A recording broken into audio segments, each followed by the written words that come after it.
Welcome to Brand You, the ultimate personal branding podcast. I'm Caz Grant. And I'm Toby Lee. Together, we're here to help demystify personal branding and to make it accessible and effective for everyone. Follow along as we guide you through creating your own personal branding journeys. So, let's get started. Let's brand you.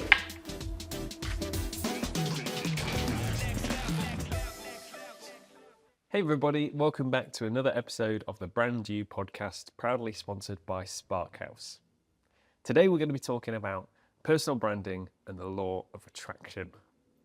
Which I know Toby is very excited about right now. I'm kind of scratching my head going, I feel like I have an idea. We've just been talking before we started recording about what this episode is going to entail. But yeah, just talk us through, what do we mean by this as a general idea? Yeah, so I know like half of our listeners straight away will be like, oh my gosh, law of attraction, woo woo, like switch off. Like bear with us, bear with me on this one. And this is a little bit like self-indulgent episode because I like really believe in this kind of stuff. But once we tell you how it aligns to the personal brand and we go into some of these discussions, some of it might click and you might be like,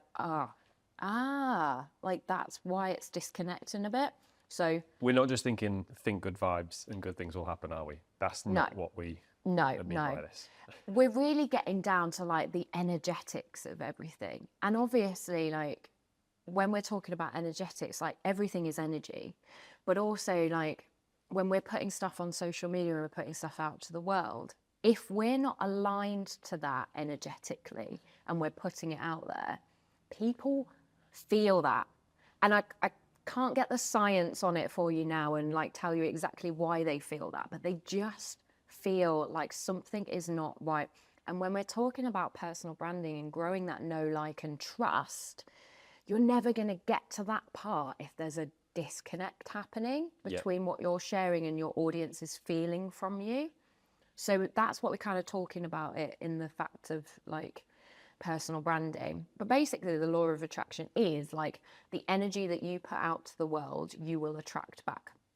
But that can be in lots of different ways. So the positivity side of it, if you are slightly more positive about things, you are more likely to attract positivity back. It's because what we focus on grows as well. Yeah. So if you're focusing on the negatives of every single situation, your brain's going to pick up the negatives of every situation. We've got something in our brain, a part of our brain called the RAS, reticular activating system.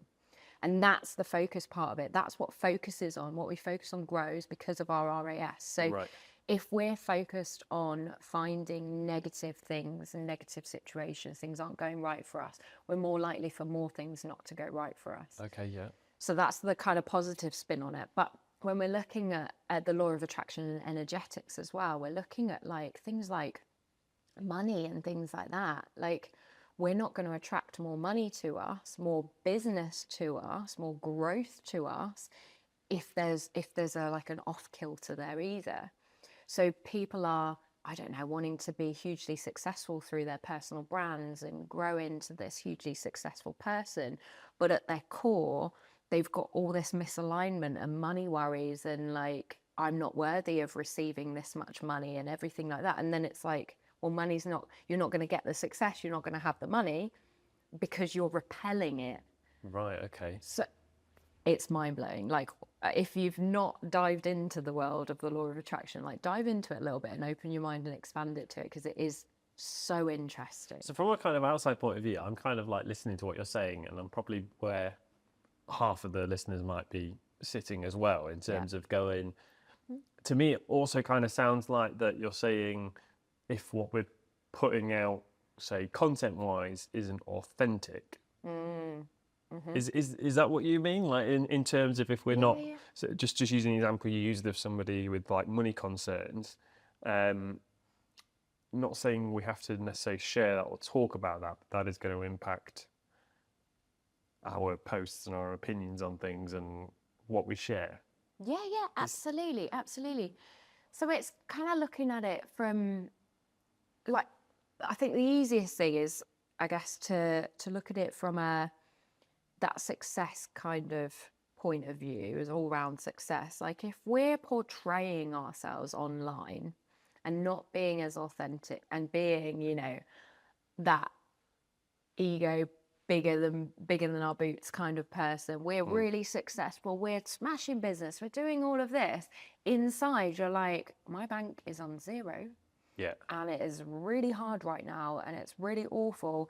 Like there is going to be that mismatch. So when we were talking in the storytelling episode about, you know, maybe sharing some of the struggles and things like that, that's how we connect. And that's why it's so powerful, because people can feel it. Yeah. They know you're not that big boots guy that you're trying to portray to the world. And sometimes maybe you need to practice that a bit and do some things to make you eventually get to that level of success. So maybe at the beginning you're not feeling quite like that, which is fine. Yeah. But then, you know, you try and show up on camera a bit more, you try and show up a bit more authentically and share some of the struggles. You do all these different steps, and then suddenly at your core, like your nervous system is just then that successful person. So it might take the doing to get to that bit. You know, people trying to fake their confidence online, and you can kind of sense that a little bit, can't you? We're not saying don't do that at the start, because you've got to do that to get energetically that confident and to come across like that. But it's looking at really from your personal brand point of view, is something not quite right with it at the moment? Is anybody out there feeling like, well, I'm not getting the right opportunities to me, the right doors aren't opening for me, the right clients aren't coming to me, and the clients that I do get, they're not the ones that I want, that have got the money that is needed for my services, or whatever that is. And it's looking and it's thinking, if I take stock of this at the moment, like, would I attract my ideal audience? Because am I energetically like them? Am I that kind of match to what they're looking for? Because again, if someone's going to spend a hell of a lot of money with you or something, like, you need to be pretty good at what you do and confident about it and coming out there. Yeah. There's a mismatch to that. You're not going to get the money through. Yeah. So yeah, it's just a different perspective for people to look at it, because I think sometimes we push so hard for all the external stuff and the external validation and the clients and the money and everything like that. We don't get it yet because we're not there yet. And I guess some people kind of see personal brand as being a front rather than actually something that is just you communicating your brand. Yeah.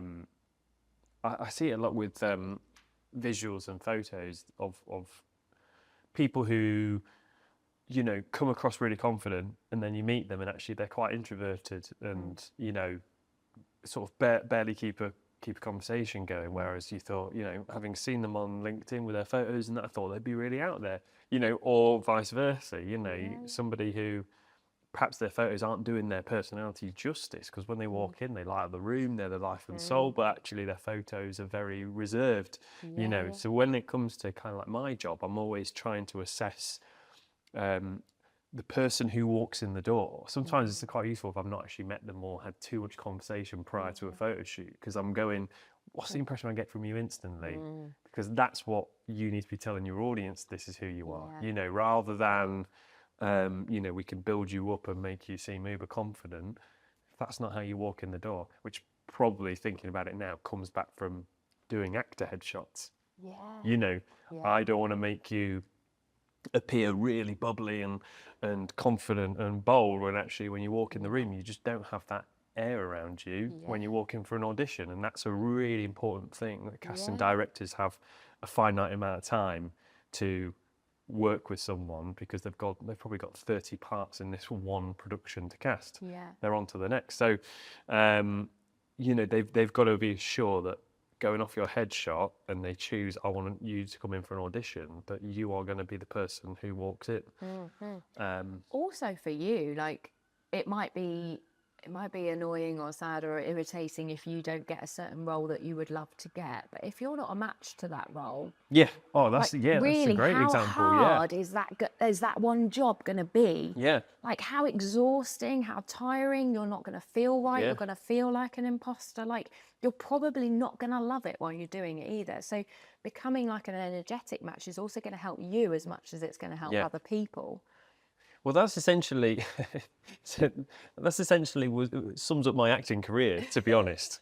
That it was exactly that. I was pushing myself as something that the industry didn't see me as, in terms of when I walked in the room, I wasn't that kind of. So I was thinking, coming out of drama school, that I'm the handsome, I'm going to be the love interest, I'm going to be the main character and things like that.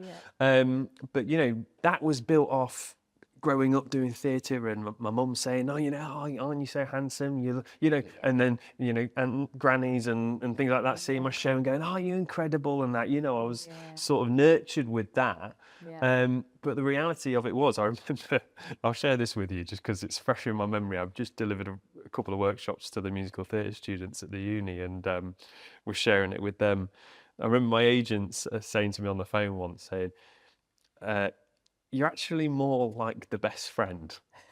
I was going to say that. I was like, okay.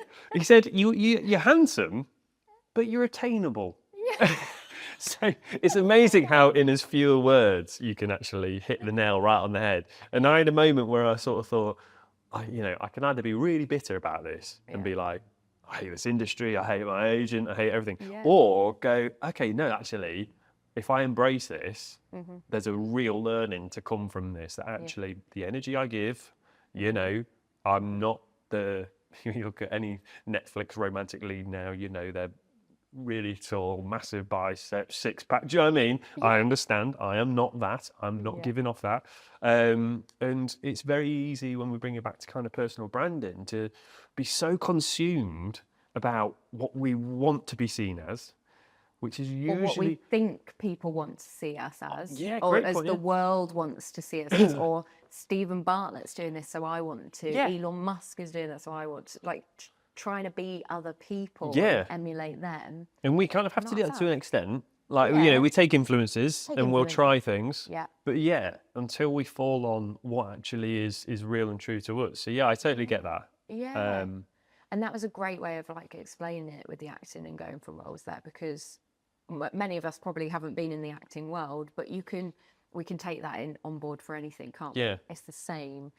And it just wouldn't, I bet once you flipped that to the best friend kind of thing and you went for those kind of roles, again, I bet it was a more enjoyable process going for them, more enjoyable processes at the interviews and the auditions, more enjoyable playing the parts, because it fits and everything kind of locks together. And even being able to communicate and sell myself in terms of saying, this is the kind of stuff I do, bring it back to your business. Like, if you're really aligned with everything, it's so easy to talk about. Like, there's no, so with photography now, I completely wholeheartedly understand why I do this.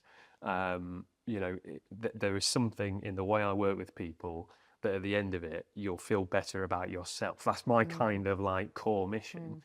And the acting background with that casting side, I feel like I'm now looking at individuals and helping them on that journey of going, let's make sure you don't fall down the trap of being represented wrong or misunderstanding what it is that you're trying to say to your audience. For example, a lot of the time people say, oh, I hate getting my photos taken, I really don't want to get this done. And I sort of like flip it sometimes and say, well, don't be so selfish. Yeah. It's not for you. These photos aren't for you. Yeah. This is for your audience. This is for your audience to look at you and go, wow, I want to work with that person. Don't they look great? Yeah. And as soon as you kind of flip it and go, okay, it's not about how I look in the photo. And it's not about the whole world either. It's about the people that would want to work with you. So your section of the world as well. So we're not trying to please everybody. We're trying to be in more alignment with who we are, use our uniquenesses and superpowers and extend them to the world, because then everything just sort of aligns and just works easier and better and feels better as well. And I guess it goes back to like the other episode that we were talking about the other day with the person not feeling proud of what they were doing. Again, if they don't feel proud at the moment, then maybe they shouldn't create a personal brand in a way, because would they be coming across not in the right way? And they might not want to share some of the authentic right ways because they're not at that stage yet. So maybe some people need to hold back off of some things. I don't know. It's interesting, isn't it? But it all goes back to the clarity part. Having clarity first before you're sharing anything online, and just really understanding yourself so much more, because we are all different, but we're all amazing and incredible human beings at certain things. But half of us don't even know what those are. Yeah. And half of us don't even know then what those are that we've currently got, but there may be ones that we want in the future based off of our goals. And then what we can do to bridge that gap. Because our energetics is something that's happening now and it's who we are now. But we're human beings. Like, we can grow and evolve and develop and get better and change ourselves. Like, neuroplasticity is a real thing. Like, we don't have to stay static anymore. I know, like, our parents or grandparents can't change. They're in that fixed mindset, aren't they? We're not in that fixed mindset anymore. So we can grow into and go along that journey. It's not to say that if your energetics are off now and you're not attracting that kind of thing that you want now, you can never do that. It's like, no, hold on, you're not going to right now because you're not quite there. What do you need to do to get there? And I think I feel like I've been off energy with it all for quite a while. And coming from a military background, I think I definitely pushed and forced my way through like the military world, because it was like to almost prove myself and to keep up with the boys. And there was lots of things I was so uncomfortable with. I was just pushing through because I was in that world and that vortex. And since coming out, it's been like 10 years of like, oh my God, like I'm allowed to do things that are a bit more in alignment with me. Oh, brilliant. What are they? Yeah. Who am I? Yeah, interesting. It's so interesting. I think this is a great episode to come at this time of year as well, because I think we get to this part of the year, the end of the year, we look back and we take stock on what's been working and maybe what hasn't. And we've got that period over Christmas and New Year where we can go, what's working, what's not? Who am I at my core? Yeah. What would move me in more alignment to what I want to be doing and who I want to be in my life? I was literally chatting to someone in the changing rooms at the gym last night, and we were talking about like not understanding ourselves and not knowing ourselves as much. And it's like, how many people out there are like that? And then we're on the brand new podcast. We're saying personal brand and show up and get online. And they're like, yeah, great, because I'm doing this and I'll do that and that. And it's like, brilliant. And they do that. And it's like, something's still not working. It's like, well, because is that really you? Is it really you? And is it really what you want? Yeah. Is it really what you want? Is it what your family wants, what your friends want, what you've seen other people have and want, what you're picking up on social media? Or is it your nervous system core being wants? That's interesting, yeah. It's a deep dive, isn't it? It's a very deep dive. A very deep dive. But a good time of year to do it, I think. Yeah, definitely, because I think people get lost into kind of New Year's resolutions and this is where I want to go next year and that. And actually, sometimes they're not authentic or actually what we really want. It's only because we're trying to achieve or strive for something that isn't realistic. And how many New Year's resolutions fail? Yeah.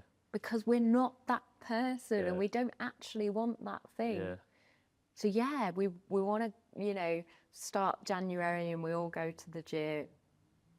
We go to the gym anyway, do we? All year round. But anyway, people start in January. It's a good analogy to use, because most people start in January, and then by the end of January, they ain't at the gym anymore, and Yeah. it's back to normal people in the gym and Yeah. nice and quiet again, isn't it? It's Yeah. lovely. But January, everyone that goes to the gym before that is like, God, it's busy. Why are they all in the gym at this time? Yeah. But when you're not, it's like, well, actually, again, at your core, do you see yourself as a healthy person? Are you a healthy person? Do you think that? Because if you don't think that, you're not going to stick with the Yeah. things. And you Until you're might aligned need to with it. push through a bit at first to get to that point so you feel it and you are it. But also there's different things, like over the years, I've found a few different things that I can do to move myself into that bracket as well. And I think podcasts are a great thing nowadays because, again, we're training our brains to not be in that fixed mindset. We're learning different ways from different people. So if you're not a healthy person, you want to be more healthy. So you want a vibrant, energetic, great personal brand out there. You're possibly not going to have a vibrant, energetic personal brand out there if you're not a healthy person, because you're not going to be energetic and vibrant. You're not. So there's that mismatch. So maybe you have to work on your health for that. So, okay, to work on your health, you need to become someone who thinks they're a healthy person. You're not going to just instantly do that. You're going to have to maybe listen to some podcasts that get you thinking differently, like, oh, I could do that. You're going to have to look at the stories that you tell yourself. I hate the gym. You're telling yourself you hate the gym in January. You're not going to be there in February. No. You're not. Okay, it might be uncomfortable at the moment. You might not like it because you're not used to it. But actually, can you start telling yourself, I'm excited to go to the gym today. I wonder who I'll meet. I'm looking forward to going to the gym today because it's going to help me become that vibrant, energetic person. You're not saying like affirmations like, I am a healthy person, and your brain's like, no, you're not. You're saying, I am on the road to becoming a healthy person, and your brain's like, yeah, you are on the road to it. Okay. So it's like, what stories are you telling yourself as well? If you want to have a hugely successful personal brand that's monetized and pulling in lots of money, but internally you're like living in lack and you're like, money doesn't come to me, money's hard, money's a struggle, like money doesn't grow on trees, all of this stuff. It's like, hold on, catch yourself saying some of those phrases, because your personal brand's never going to attract that for you because you don't think you can. Yeah. So you're going to have to rewire and fire different neurons so that you actually become that person. And then suddenly, once it does sort of all click and come together and you have changed energetically into that person, yeah, like someone will contact you through your personal brand and it'll be like, I've got an opportunity, do you want to make 500 quid or whatever it is? And it'll be like, oh, which just kind of came, and yeah, because maybe making money isn't hard, but it was a story that you were telling yourself. And once you've rewired that story, possibilities. Price point and altering your price is always an interesting conversation, and somewhere most businesses get stuck, don't they, of going, I feel I need to shift my price point to here now, my business is ready, but I personally don't feel comfortable selling at that point, so I won't do it, I'll stay down here. But there is something really liberating that when you confidently do that, and then you're not rejected, people do want to buy into it, or they might even be more influenced to, because they're going to take your services seriously because you're costing this much, not that much. That can really have a real positive kind of like snowball effect. It's a bit like as well, excuse me. It's a bit like as well, like kind of like making purchases for the business. There's that kind of old adage of like, you spend money to make money. And, I can resist for ages not buying anything new and then go on a bit of a spending spree thinking, I need to update this. It'd be great to have that to add to my lineup of offerings and things. And then sure enough, the interest comes in whatever it is that's going to justify those purchases. And I sometimes think, if I'd have never done that, would those opportunities have come along? Or, it's... Because you so I wouldn't can be kind of relate to that. energetically at that level to receive those. Yeah. Whereas if I'd made those purchases going, I really can't afford to do this, but I'm going to do it. Yeah. After that, I would have just been bitter if nothing... Yeah. None of those big opportunities came in. Reticular activating system kicks in. Focus on. I knew I wasn't going to get anything from that. Kicks in. Oh, it finds ways to say that it wasn't going to get it. Of course it does. That person rejected me. That person didn't want that. That person keeps saying no. And then the more you feed into that negativity and that narrative of you can't, the more you can't. Yes, And the yeah. more you're not speaking to the right people, you're not taking the right opportunities up. You ignore that DM that could have been a thing because you can't get that. So it's like, it's madness when you start thinking about it all, but Yeah. also kind of empowering when you start thinking, I can change it. Yeah. I'm not there now. I'm not perfectly formed now. I'm not attracting what I want to now because of some things that I need to change. When I change them, I could potentially then attract that. And then it's like, okay. But yeah, it's work, isn't it? It's extra work for everybody to change into that energetic match. But podcasts, reading things, learning things, developing yourself, changing that mindset, self-talk. There's a good book out there called What to Say When You Talk to Yourself. It's quite like a little book, but it's brilliant. And we've all got this internal dialogue, and we're all repeating these same rubbish stories in our head all the time of how we can't. Interesting. It just gets you thinking about, actually, what can I change that, and how can I change that to more I can. Because the people that you see that are successful, they're just the ones that have told themselves that they can, that it's a possibility. When it's got hard, it's like, it's cool. I know this. I believe in this. I am an energetic match to it. It will come at some point. In the right time, it will come. So yeah, it's an interesting subject. And I hope we haven't put people off with this subject and indulging me on the law of attraction one, but hopefully it's expanded some people's mindsets out there as well. Some people that maybe wouldn't dive into the law of attraction and now maybe a little bit more curious about it. There's so much out there on the law of attraction. If you want to get really, really woo-woo, go and Google Abraham Hicks, because that's even next level of law of attraction, positive thinking. And there's a good book that I've started reading at the moment also called Ask and It's Given. And that's all about the law of attraction as well. And again, just gets you thinking a little bit of a different way. But yeah. If you're starting a business or just want a space that helps you focus and grow, then you will want to check out Spark House at the University of Lincoln. It's right in the heart of the city with creative energy and practical support. They've got flexible office spaces, specialist business mentoring with physical tenancies. And they even have virtual office options if you're not quite ready for a full-time desk. Having supported over 1,000 businesses since opening, Spark House has a track record for helping startups succeed. If you need an office space in Lincoln, email sparkhouse@lincoln.ac.uk and check out the show notes for that email address to get in touch. So today's action step, we want you to have a little think about your own personal brand. Are you attracting the opportunities that you want to attract through it as it is at the moment? And if not, that's completely cool. But have a little audit over these next few weeks and see, is there an energetic kind of mismatch anywhere? Do you need to work on the tone of voice, on your visuals or anything like that to showcase yourself in a more congruent way and more aligned to who you actually are at your core, that will then actually talk to your ideal audience and resonate with them? We are on Instagram, so head over to @brandnewpodcast and give us a follow so you can keep up to date with all the latest tips from recent episodes and when episodes are dropping in the future. And give us a subscribe on any of the platforms that you listen to us on and watch us on, so YouTube, Apple and Spotify. Thank you once again to Spark House for supporting us with this podcast. Here's to branding you.